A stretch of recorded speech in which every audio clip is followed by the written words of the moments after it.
Hi boys and girls, welcome to Library Land. It's Miss Solari here. Thank you for joining me for our next episode of Spring into STEM. Today we're going to be making a rainbow in a jar, or in this case, a cup.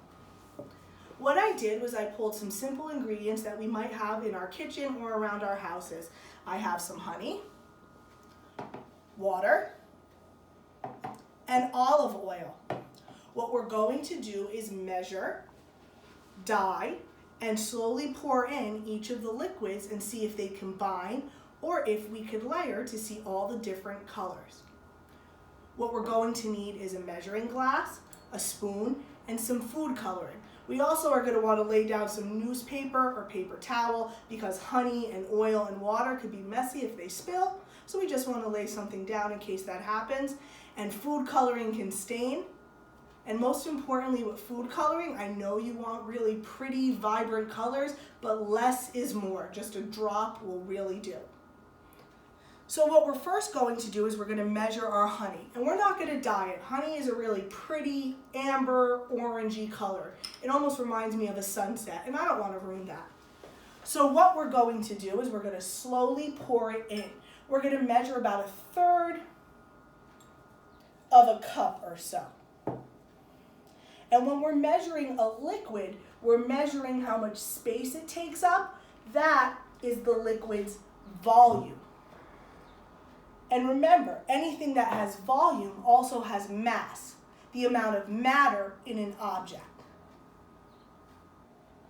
So now we're going to slowly pour this in to our cup.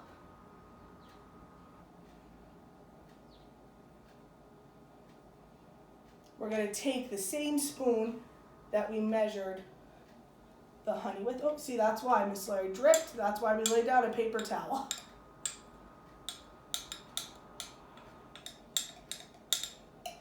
We want to scrape and get as much as possible.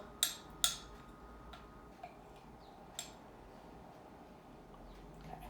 Now, normally you could rinse out your spoon and your glass if you don't want to use too many things. But in this case, we're just going to use a different clean measuring cup for the water and for the oil. And what we're going to do now is we're going to measure about 1/3 of a cup of water. Just like I measured 1/3 of a cup of honey, we want to try to keep it the same. And in science, we call that controlling the variables. Remember, with food coloring, less is more. So we're just going to add a drop. We're going to swirl it around. And since we're only using a little bit of water, we have this really nice bright blue. And we're going to slowly pour it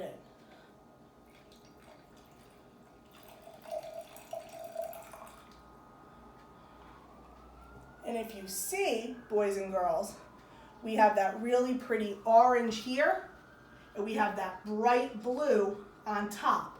So we have distinct layers even though we have the same volume of liquids. We're going to now make our 3rd layer. What we're going to do is take some olive oil. You're going to want to be careful because if olive oil gets on you, it can stain.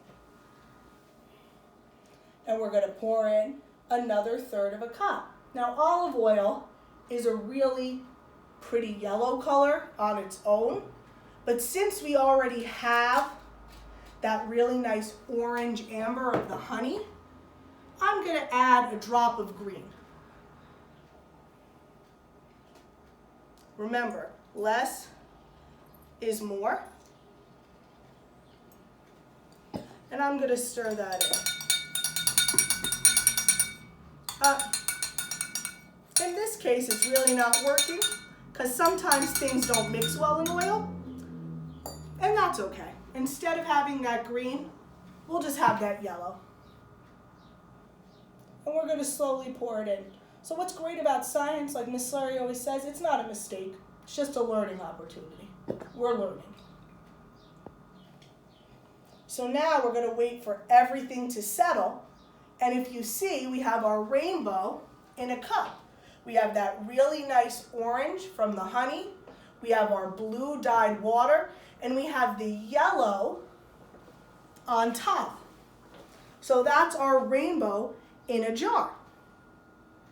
Why this happened is because all liquids, all solids, all gases have the property of density. When we did the sink and float video a few weeks ago, we talked about how some objects sink in water because they're more dense, and some objects float in water because they're less dense. Even though all these liquids are the same volume, 1/3 of a cup, they all have different mass. They all have different mass. Some of their particles in that space are bunched really tight together, and some are really spread apart. So that's why they don't mix. When we pour them in, they separate and they make layers.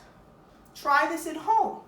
What other liquids do you have around your house that you think you could get to stack? Have an adult help you. I can't wait to see some of your rainbows in a glass. This is Miss Solari signing off from Library Land. Bye-bye.